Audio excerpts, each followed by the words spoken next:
여호와께서 가나안의 모든 전쟁들을 알지 못한 이스라엘을 시험하려 하시며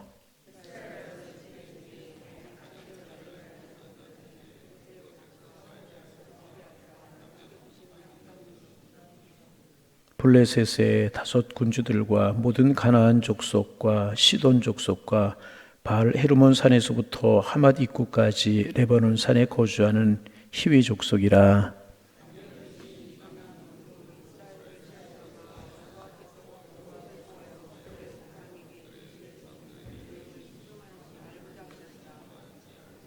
그러므로 이스라엘 자손은 가나안 족속과 헷 족속과 아모리 족속과 브리 족속과 히위 족속과 여부스 족속 가운데에 거주하면서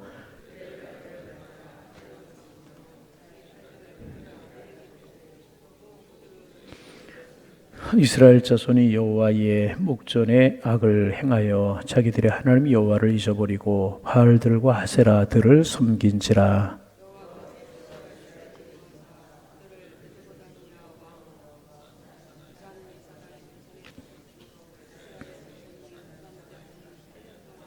이스라엘 자손이 여호와께 부르짖음에 여호와께서 이스라엘 자손을 위하여 한 구원자를 세워 그들을 구원하게 하시니 그는 곧 갈렙의 아우 그나스의 아들 온니엘이라.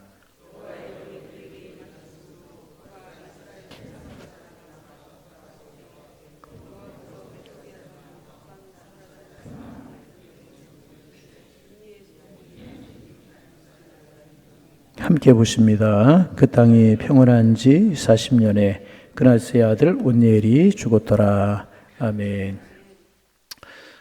이스라엘 백성들이 이제 가나안 땅에 정착한 지 시간이 흘렀습니다.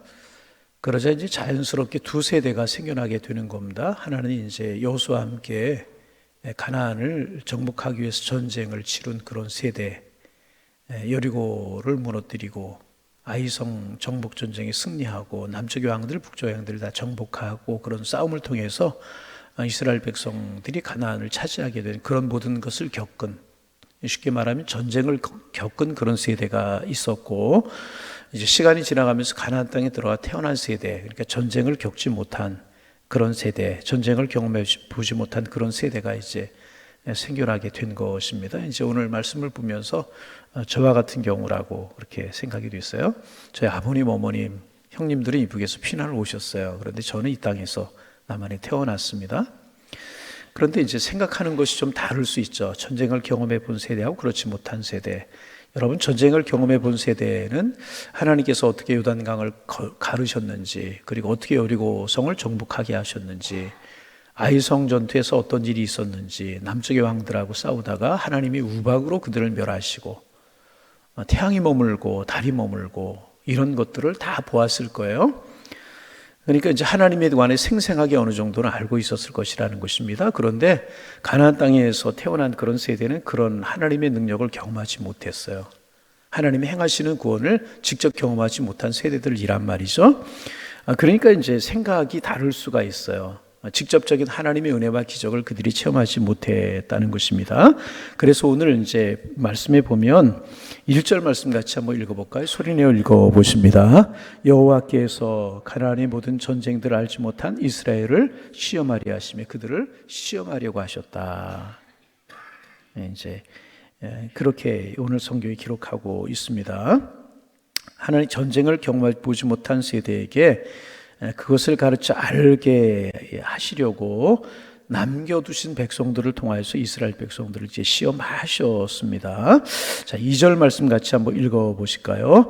이스라엘 자손 중에 전쟁을 알지 못하는 자들에게 그것을 가르쳐 알게 하려 하사 남겨두신 이방 민족들은 이제 그렇게 기록하고 있는데, 그들이 모세를 통하여 그의 조상들에게 명령하신 명령들을 이제 지키고 있는지 그렇지 않은지 하나님께서 이스라엘 백성들, 전쟁 후에 태어난 세대들을 하나님께서 이제 시험해 보려고 하신 것입니다. 그래서 오늘 본문에 의하면 남쪽에는 블레셋 5 족속이 있었어요. 블레셋은 5개의 도시국가로 형성된 이제 그런 국가, 가스, 아스돗, 아스글론 이런 나라들로 형성된 그런 나라였었고, 또 북쪽에는 시돈 사람과 히위 사람들이 있었고, 또 그리고 같이 살고 있는 가나안 족속들이 이스라엘 백성들에게 있었습니다. 이 말은 뭐냐면 이제 이스라엘에게 적들이 있었는데 이 적들이 외부에도 있었고 내부에도 있었다는 것입니다. 블레셋, 히위 족속 이런 것들은 외부에 있는 적이었었고 가나안 족속들이 그들과 함께 이제 살고 있었는데 여차하면 그들이 이제 이스라엘 백성들의 가시가 되고 적이 되는 그런 존재들이었습니다. 그래서 이들이 한 번씩 난리를 치고 이스라엘을 공격하면 이스라엘 백성들은 고통을 당하기도 하고 물질적인 손해를 볼 수밖에 없는, 물질적인 손해를 보아야만 되는, 그럴 수밖에 없는 상황이었습니다. 이제 그래서 이스라엘 백성들은 자기들에게 왜 이런, 그러니까 어떻게 이야기하면 이들이 암덩어리와 같은 존재들이었고 가시와 같은 그런 존재들이었는데 왜 이런 암덩어리와 같은 존재들이 있고 가시와 같은 존재들이 있어야 하는지를 알 수가 없었습니다. 이런 방해거리들만 없으면, 이런 가시와 같은 암덩어리 같은 존재들만 없으면 이스라엘 백성들이 너무나 잘 살 수 있는데 쓸데없는 이런 가시와 같고 암적인 존재와 같은 족속들이 있어서 그들은 잘 살 수가 없었고 그들이 잘 발전하고 풍요를 누리며 살지 못하는 것처럼 그들이 이제 생각이 되었습니다. 그러면 하나님께서 이스라엘 백성들에게 이런 암덩어리와 같은 존재들, 그리고 가시와 같은 존재들을 허락하신 이유, 내버려 두신 이유가 무엇일까 이제 하는 것입니다. 암덩어리들과 싸워서 결단을 내릴 수 있다, 절단을 낼 수만 있다면 더 좋을 것이 어디에 있겠습니까? 가시를 완전히 뽑아버릴 수 있다면 얼마나 이제 좋았겠습니까? 그러나 우리가 알고 있는 것처럼 우리 몸에 이제 암덩어리라고 하는 것이 세포 안에 깊이 뿌리를 받고 내리고 있어서 쉽게 제거가 되지 않잖아요. 수술해도 그루터기가 남을 수 있고 항암을 해도 또 방사선에도 남아있는 경우가 훨씬 더 이제 많아요. 가시도 이제 그렇다는 것입니다. 그런 것처럼 이들이 이스라엘 백성들에게 금방 이스라엘 백성들이 처리할 수 있고 쫓아낼 수 있고 진멸할 수 있는 그런 존재가 아니었다는 것입니다. 그러면 하나님께서 왜 이런 가시들, 암덩어리 같은 존재들을 내버려 두시고 허락하셨는가 하는 것입니다. 하나님께서 이스라엘 백성들이 이런 가시와 암덩어리 같은 존재들을 주신 것은 이제 하나님께서 이제 이스라엘 백성들이 하나님의 말씀에 얼마나 순종하고 하나님의 말씀을 따라 얼마나 살아가는 것인가 하는 것을 보게 하기 위함이었습니다. 여러분, 우리가 늘 경험하는 것이 있지 않습니까? 우리가 이제 늘 경험하는 것 중에 하나는 뭐냐면 우리가 살아가면서 아무 어려움이 없으면 참 좋을 것 같고 예수도 잘 믿을 것 같은데 그렇게 되든가요? 아무 어려움이 없으면 오히려 생각이 허망해지는 경우가 많이 있잖아요. 우리 경험하지만 그래서 마음이 하나님을 떠나고 감사하지 못하고 교만해지게 되는 경우가 참 많게 되잖아요. 그런데 간혹 어려움이 있게 되면 그것 때문에 내 힘으로 이 세상을 살아갈 수 없고 잘 살 수 없다는 것을 깨닫고 하나님 앞에 오히려 무릎을 꿇게 될 때가 많잖아요. 그리고 다시 하나님을 붙잡는 신앙으로 돌아오게 되는 경우가 많지 않습니까? 그리고 그렇게 되다 보면 하나님 앞을 붙들고 하나님께 돌아오게 되면 하나님 주시는 가시 같은 문제들이 약해지고 암덩어리 같은 존재들이 약해지고 평안이 오는 것을 우리가 느끼잖아요. 그래서 하나님께서 이스라엘 백성들에게 가시를 주신 것은 이 가시를 통해서 자신들의 한계를 깨닫고 하나님을 바라보고 하나님을 의지하고 하나님을 붙들라고 하시는 하나님의 뜻이 그 속에 담겨져 있었던 것입니다. 그들이 하나님을 믿고 하나님의 말씀을 붙잡으면 가시 같은 것들이 약해지게 되고요. 이스라엘 백성들에게 부흥이 일어나게 되는 것입니다. 그러면 어느 날 가시 같은 존재가 뽑히게 되어 있는 것이라는. 그래서 이스라엘 백성들이 가나안 족속들이 애를 먹이고 블레셋 족속들이 어렵게 할 때 가장 먼저 기억해야 되고 해야 될 일이 무엇인가 하면 하나님의 말씀으로 돌아오는 것이고 하나님의 말씀을 붙드는 것이고 기도하는 것이었습니다. 그러면 이상하게도 가시가 약해지게 되고 계속해서 이스라엘의 영적인 붕이 일어나게 되면 어느 순간인가 가시가 완전히 뽑히듯 블레셋이 물러가고 이방 족속들이 잠잠해서 이스라엘 백성들을 넘보지 못하게 되는 것이에요. 지금 이스라엘 백성의 역사가 계속 이제 앞으로 우리가 사사기를 통해서 계속 보겠지만은 이런 역사가 계속이 되게 되는 거예요. 이런 가시들이 이스라엘 백성을 힘들게 하는 거예요. 그러면 이들이 하나님 앞에 부르짖고 기도해요. 그 가시들이 뽑히는 것 같고 물러가는 것 같고 잠잠해지는 것 같고 이스라엘 영적인 부흥이 일어나게 되면 이들이 뽑히는 것 같은 그런 일이 일어나게 이제 되는 것입니다. 그래서 여러분, 우리의 신앙생활도 마찬가지. 하나님께서 때로는 우리에게 적당한 시험거리와 어려움을 주실 때가 유익이 될 때가 있잖아요. 왜? 그것 때문에 하나님 앞에 엎드리고, 그것 때문에 하나님 앞에 기도하고, 그것 때문에 하나님을 가까이 하고, 이게 은혜인 줄로 믿습니다. 그런데 이스라엘 백성들은 이 가시를, 암덩어리와 같은 존재들을 반대로 생각했어요. 자, 어떻게 생각했는가? 5절 6절 말씀 같이 한번 읽어봅니다. 5절 6절입니다. 그러므로 이스라엘 자손은 가나안 족속과 헷 족속과 아모리 족속과 브리 족속과 히 족속과 여부 족속 가운데 거주함. 그들과 함께 살았다는 것입니다. 그리고 어떻게 했는가? 6절입니다. 그들의 딸들을 맞아 아내로 삼으며 자기 딸들을 그들의 아들들에게 주고 또 그들의 신들을 섬겼더라. 자, 가슴 아픈 일이죠. 하나님께서 그들에게 가시를 주신 것은 왜 가시를 주셨다고? 왜 그들이 이스라엘 백성들의 발뒤꿈치를 붙들게 하셨다고요? 그것 때문에 더 하나님을 붙들라고, 더 하나님 앞에 기도하라고, 하나님의 은혜를 붙들고 살아가라고. 그래서 하나님 붙들고 하나님 말씀 붙들고 기도하여서 영적인 부흥을 이루어서 하나님의 축복을 누리며 살아가려고 그들에게 적당한 그런 가시를 주신 것인데, 이스라엘 백성들은 그것을 알지 못했어요. 그리고 어떤 일을 했는가? 아예 더 가난한 사람들처럼 되면, 그들처럼 되면 그들이 자기들을 괴롭히지 않을 것이라고 생각한 것입니다. 그래서 어떻게 했는가? 그들과 결혼을 하고, 하나님이 근호하신 거잖아요. 가나안 족속들과 결혼하지 말라고 그랬어요. 그런데 그들과 결혼하고 그들이 섬기는 신들을 섬기기 시작을 한 것입니다.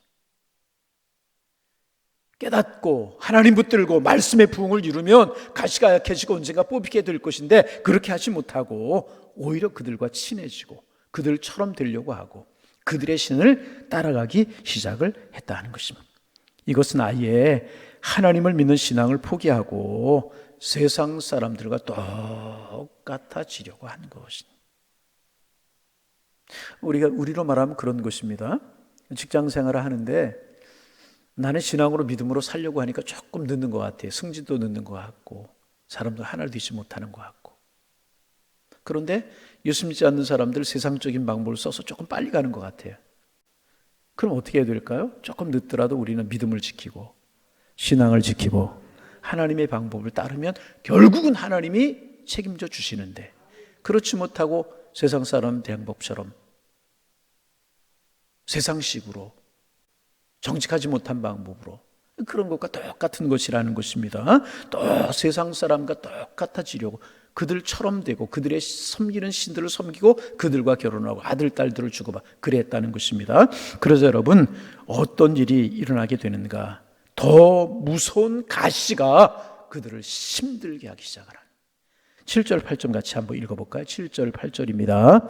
이스라엘 자손이 여호와의 목전에서 악을 행한, 하나님께서 그것을 악이라고 그렇게 가나안 사람들처럼 되고 그들과 가까워지고 그들의 신을 섬기는 그런 것들을 여호와께서 보시기에 목전에 악을 행하는 것이다, 그렇게 하나님이 규정하셨어요. 그 다음에 읽어보실까요? 자기들이 하나님 여호와를 아예 여호와 하나님을 잊어버리려고. 그 다음에 어떻게 했는가? 바알들과 아세들을 섬긴지라. 여러분, 이스라엘 백성들이 어떻게 가나안 땅에 들어왔어요? 애굽에 종살이 하던 그들 하나님 인도하셨고, 광야에서 구름기둥과 불기둥으로 인도하셨고, 만나며 출하게 먹이셨어요. 여리고 요단강 건너고 여리고족, 이렇게 하나님의 능력으로 여기까지 왔잖아요. 근데 그 다음 세대들이 이것을 가맣게 알지 못하고 잊어버렸다는 거예요. 그들을 따라가기 시작하고 그들의 신을 섬기기 시작한 것입니다. 그러자 어떤 일이 일어나는가? 우리 8절 말씀 읽어봅니다.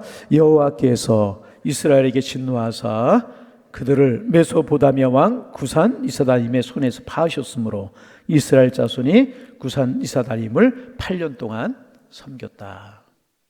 어떤 일이 벌어졌다고요? 그들을 따라가고 그들과 하나 되어 그들이 섬기는 신을 섬기면 잘 살 수 있을 것처럼 생각했고, 어려움이 없을 것처럼 생각했고, 가시가 오히려 축복이 될 줄로 생각했는데 그랬습니까? 그렇지 않았다는, 하나님께서 그것을 악하게 보셨고요, 이것이 하나님을 무시하는 행위였었고요, 율법을 무시하는 행위였었습니다. 그리고 가나안 사람처럼 되어서 가나안 사람들이 섬기는 신을 따라갔습니다. 이 모습이 하나님 보시기에 악하였다. 결국 어떻게 되었습니까? 여기 메소포타미아 왕 구산 리사다임의 손에 그들을 파하셨다. 그래서 그들을 8년 동안 그들이 이스라엘을 지배하고 그들을 섬기는 그런 일이 벌어졌어요.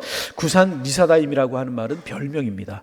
메소포타미아 왕의 별명이 구산 리사다임입니다. 그러니까 구산 리사다임이라고 하는 이 말의 뜻은 뭐냐 하면 배나 악한 자. 무슨 뜻이라고요? 배나 악한 자. 메소포타미아 왕이 공격해 왔는데 그 메소포타미아 왕이 어떤 사람이었느냐? 가나안 사람 땅에 살고 있었던 사람들에 비해서 배나 더 악한 자였다, 그런 뜻입니다. 이스라엘 백성들이 가나안 사람들과 타협하고 그들을 따라가서 조금 잘 살려고, 편안하게 살려고 하다가 더 어려운 일을 만나게 된 것이니, 더 강력한 적을 만나게 돼, 더 강력한 가시를 만나고 더 강력한 암덩어리 같은 존재를 만나게 되었다는 것입니다. 우리말에 그런 이야기 있죠? 우리말인가요? 외국 속담인가요? 곰을 피하려고 하다가 뭐를 만나요? 처음 듣는 이야기 있어요? 곰을 피하려고 하다가 뭐를 만나요? 사자를 만났다. 이거 처음 듣는 이야기신 것 같아요. 곰을 피하다가 뭐를 만나요? 사자를 만났다. 그래서 여러분, 하나님의 백성들은요, 우리 오늘 아침에 꼭 기억해야 될 것, 우리 잘 살고 편안하게 사는 것 참 좋은 것인데, 그러나 하나님의 백성들은요, 너무 편안하게 살려고 하면 안 되는 거예요. 아멘을 안 하시는데 너무 편안하게 살려고 하면 안 됩니다. 왜냐하면 너무 편안하게 살고 편안하게 믿으려고 요령을 부리다가 곰을 피하다가 사자를 만나는 격처럼 더 악한 자를 여러분, 왜 구산 리사다임을 만나게 돼요? 그래서 왜 8년 동안 압제를 당하게 됩니까? 이들이, 가시 같은 존재들이, 가나안 족속들이, 블레 사람들이 힘들게 하면 더 하나님을 붙들고 하나님을 의지하고 무릎 꿇어 기도하고 그랬어야 되는데, 그들처럼 되려고 그들의 방식을 따라가고 그들과 결혼하고 그들의 신을 섬기게 돼요. 이게 뭐예요? 편해지려고 하다가, 적당히 편함을 누리며 살려고 하다가 더 큰 어려움을 당하게 되는 것이라. 그래서 여러분, 사도 바울이 디모데에게 하는 이야기, 아니 우리에게 들려주는 이야기가 무엇입니까? 늘 경건에 이르기를 연습하라. 너무 편하려고 하지 말고 적당하게 깨워서 하나님 앞에 기도하고, 아니 적당하게 깨워서라고 하는 말이 좀 이상하죠? 늘 깨워서 하나님 앞에 기도하고 하나님을 가까이 하고 부지런히 행하고. 여러분, 그러려면 세상 사람들도 조금 더 부지런해야 되잖아요. 조금 더 부지런하다라고 하는 말이 뭐예요? 너무 편안해서는 안 된다는 이야기. 이들이 편안하려고 하다가 이런 일을 이제 당하게 되게 된 것입니다. 그래서 오늘 본문에 보면 하나님이 파하셨다. 구산 리사다임의 손에, 이방 왕의 손에, 배나 악한 이방 왕의 손에 이스라엘 백성들을 넘기셨다. 그래서 8년 동안 그들을 섬기게 이제 하셨습니다. 여러분, 얼마나 어려웠겠습니까? 이방 민족, 가나안 족속들이 악했는데 그보다 배나 악한 구산 리사다임이 와가지고, 메소포타미아 왕이 와가지고 이스라엘 지배하고 이스라엘 다스리게 되었으니 이스라엘 백성들이 얼마나 어려웠겠습니까? 힘들었겠습니까? 곰을 피하다 사자를 만난 격처럼 가나안 족속들 적당히 거리를 두고 하나님의 말씀 따라서 믿음 따라 살았으면 하나님이 평안을 주시고 가시를 뽑아주시고 암덩어리를 물리쳐 주셨을 텐데, 더 큰 가시를 만나고 더 큰 고난을 만나게 되었다는 것입니다. 여러분, 하나님만 바라보는 우리가 되기를 소망합니다. 하나님, 그렇습니다. 믿음으로 살겠습니다. 신앙으로 살겠습니다. 이것이 우리의 고백이 되어야 돼요. 자, 그러자 어떤 일이 벌어지는가? 내일 아침에 우리가 마무리하겠지만은, 우리가 9절 말씀, 8절 9절 다시 한번 읽어보면 8절부터 여호와께서 이스라엘에게 왜 진노하셨어요? 가나안 사람들처럼 되려고 하니까, 그들의 섬기는 신들을 따라가려고 하니까 하나님께서 진노하셨다는 거죠. 읽어봅니다. 그들을 메소포다미아 왕 구산 리사다임의 손에 파하셨으므로 이스라엘 자손이 구산 리사다임을 몇 년 동안? 8년 동안 압제를 당했다는, 고난을 당했다는 거예요. 우리로 말하면 고난스럽고 힘든 문제가 더 고난스럽고 더 힘들어져서 더 우리를 어렵게 했다, 그런 뜻이라는 것입니다. 자, 그러자 어떤 일이 벌어지는가? 9절 말씀 읽습니다. 이스라엘 자손이 여호와께 부르짖음에 여호와께서 이스라엘 자손을 위하여 한 구원자를 세워 그들을 구원하게 하시니 그는 곧 갈렙의 아우 그나스의 아들 온니엘이라. 8년이 지나고 난 뒤에야 이스라엘 백성들이 깨닫게 되는 거예요. 아, 이거 아니구나, 이거 아니구나. 구원이, 흥함이, 축복이 하나님께 있구나. 몇 년 만에 깨달았다고요? 8년 만에. 그러자 이스라엘 자손들이 하나님 앞에 자신들의 잘못을 깨닫고 부르짖었다는 거죠. 또 여기에 은혜가 있어요. 그러자 어떻게 하시는가? 하나님께 이스라엘 자손을 위하여 한 구원자를 세우시는 거예요. 구원자를 세우셨다는 이야기는 뭐라고요? 그들을 구원하시기로 작정하셨다는. 어떻게 하자? 그들이 하나님께 돌이키자. 하나님, 그렇습니다. 하나님께만 구원의 길이 있습니다. 하나님 우리의 힘이 되십니다. 하나님 우리의 생명의 근원이십니다. 8년 만에 깨닫고 하나님 앞에 돌이켰다는 거죠. 그래도 깨닫는 게 은혜였죠. 그래서 하나님께서 누구를 세우셨는가? 온니엘이라고 하는 첫 사사를 하나님이 세우셔서 이스라엘 백성들을 구원하시는 거예요. 그 이야기는 우리가 내일 아침에 우리가 묵상하게 될 것인데, 여러분, 그렇습니다. 세상 사람들과 같아지는 것이 우리에게 복이 아니에요. 우리의 복은 하나님께 있는 것이, 하나님 바라보는 것이 축복입니다. 오늘도 하나님을 바라보는 우리가 되기를 소망하고, 오늘 특별히 현충일인데 하나님, 이 민족의 살 길이 주님에게 있습니다. 이 민족 하나님을 바라보게 하옵소서. 기도하는 한 날이 되기를 주의 이름으로 축원합니다. 기도하겠습니다. 하나님, 새날 주셔서 감사합니다. 오늘도 사사기를 통하여 주시는 말씀 우리의 마음속에 새기게 하시니 고맙습니다. 하나님, 가나안 족속들이 어렵게 한다고, 세상살이가 힘들다고 우리 세상 따라가지 않게 하시고, 힘들고 어려울수록 더 하나님 바라보고 하나님 가까이 하나님 붙들게 하셔서 하나님 주시는 축복 누리며 살아가는 저희들 되게 하여 주옵소서. 하나님의 사람들은 하나님의 식을 따라 살아가야 되는데 하나님의 식을 버리고 세상 식을 따라 살아가다가 이스라엘 백성들 구산 리사다임의 손에 또 8년 동안이나 압제를 당하는 어려움을 당했는데, 하나님 이런 말씀들 우리의 마음속에 새기게 하시고, 하나님 우리가 하나님만을 따라 믿음으로 행할 수 있는 저희들에게 우리에게 은혜를 허락하여 주옵소서. 우리의 기도 제목이 되게 하여 주옵소서. 주님, 간절한 마음으로 기도합니다. 어려울수록 하나님을 가까이 하고 힘들수록 하나님 바라보고 하나님 붙드는 저희들 되게 하셔서 주님의 구원의 손길과 주님의 풍요의 손길을 맛보며 살아가는 저희들 되게 하여 주옵소서. 현충일입니다. 선열들의 나라를 위해서 흘리신 피를 생각할 뿐만 아니라 하나님이 이 민족을 책임지시고 하나님을 붙드셔야만 이 민족이 복이 될 수 있고 은혜를 누리며 살 수 있음을 기억하고 이 민족을 위해 기도할 수 있는 저희들 되게 도와주옵소서. 하나님을 향하여 소망의 마음을 품는 저희들 이 민족 되게 하여 주옵소서. 예수님의 이름으로 기도하옵나이다. 아멘.